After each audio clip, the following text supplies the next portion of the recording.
কূটনীতিকদের কি জানালেন বিএনপির চেয়ারপারসন খালেদা জিয়ার অসুস্থ ও তার জামিনে মুক্তি না পাওয়ার নেপথ্যে সরকারি হস্তক্ষেপ রয়েছে বলে বিদেশি কূটনীতিকদের জানিয়েছে বিএনপি।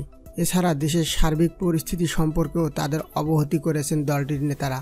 গুলশানে বিএনপি চেয়ারপারসনের কার্যালয়ে গতকাল বৃহস্পতিবার বিকাল 4:30 থেকে প্রায় 1 ঘণ্টা বিভিন্ন দেশের কূটনীতিকদের সঙ্গে বৈঠক করেন বিএনপির নেতারা। বৈঠকের বিষয়বস্তু সম্পর্কে কূটনীতিকরা সাংবাদিকদের কিছু বলেননি।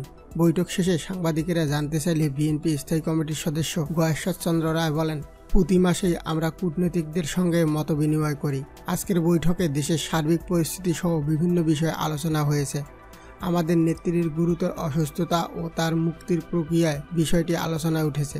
বৈঠকে জাপান, নরওয়ে ও ফিলিস্তিনের রাষ্ট্রদূত এবং যুক্তরাজ্য, চীন, ভারত, ইউরোপীয় ইউনিয়ন সহ 20টি দেশের প্রতিনিধিরা উপস্থিত ছিলেন।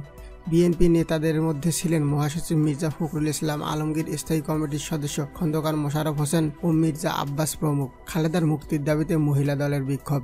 খালেদা জিয়ার সুচিকিৎসা ও মুক্তির দাবিতে গতকাল রাজধানীর নয়াপল্টনে বিক্ষোভ ও সমাবেশ করেছেন জাতীয়তাবাদী মহিলা দল। একই দাবিতে আজ জেলা পর্যায়ে বিক্ষোভ ও আগামীকাল সব মহানগরে বিক্ষোভ কর্মসূচি দিয়েছেন স্বেচ্ছাসেবক দল।